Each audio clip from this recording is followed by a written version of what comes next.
ఈరోజు emergency day.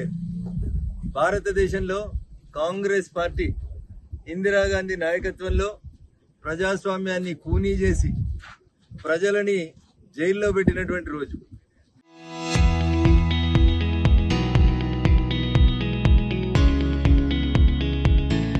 Media మిత్రులందరినీ కూడా ఏం వార్తలు రాయాలనో ఏం వార్తలు రాయకూడదో పోలీసు వాళ్ళని అడ్డం పెట్టి ఎమర్జెన్సీ పెట్టి ప్రభుత్వానికి వ్యతిరేకంగా మాట్లాడిన ప్రతి ఒక్కరిని తీసుకుపోయి జైళ్లలో పెట్టినటువంటి రోజు. రేవంత్ రెడ్డి, మహేష్ కుమార్ గౌడ్, మల్లికార్జున ఖర్గే గారు సమాధానం చెప్పాలి. ఇవాళ ప్రజాస్వామ్యంలో నరేంద్ర మోడీ గారి ప్రభుత్వంలో ఎక్కడైనా ఎవరైనా కాక్రోచ్ జనతా పార్టీ పెట్టుకున్నా ఇంకోటి పెట్టుకున్నా ఏం మాట్లాడినా ఎవరిని ఏమనకుండా ప్రజాస్వామ్యాన్ని కాపాడుతున్న పార్టీ భారతీయ జనతా పార్టీ అయితే, కాంగ్రెస్ పార్టీ ఇండియానే ఇందిరా, ఇందిరానే ఇండియా అంటే ఎమర్జెన్సీ పెట్టి తీసుకుపోయి అందరినీ జైలు వేసినటువంటి దురదృష్టకరమైనటువంటి రోజు జూన్ 25. ఈ దేశంలో ఎమర్జెన్సీని పెట్టినటువంటి రోజు.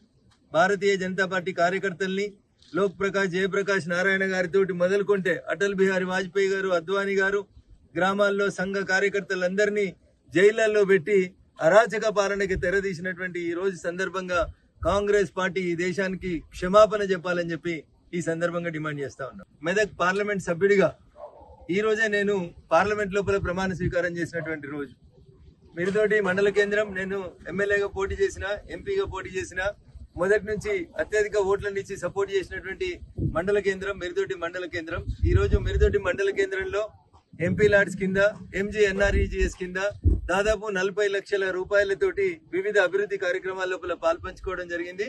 సహకరించినటువంటి గ్రామ సర్పంచ్ గారికి, పాలక వర్గానికి, సభ్యులందరికీ కూడా ఈ సందర్భంగా కృతజ్ఞతలు తెలియజేస్తూ, మరికొద్ది రోజుల్లోనే మళ్ళొక 50 లక్షల రూపాయలను మిరుదొడ్డి గ్రామ పంచాయతీకి మంజూరు చేసి అభివృద్ధి లోపల మిరుదొడ్డిని అగ్రగామిగా నిలుపుతామని చెప్పి ఈ సందర్భంగా తెలియజేస్తా ఉన్నారు.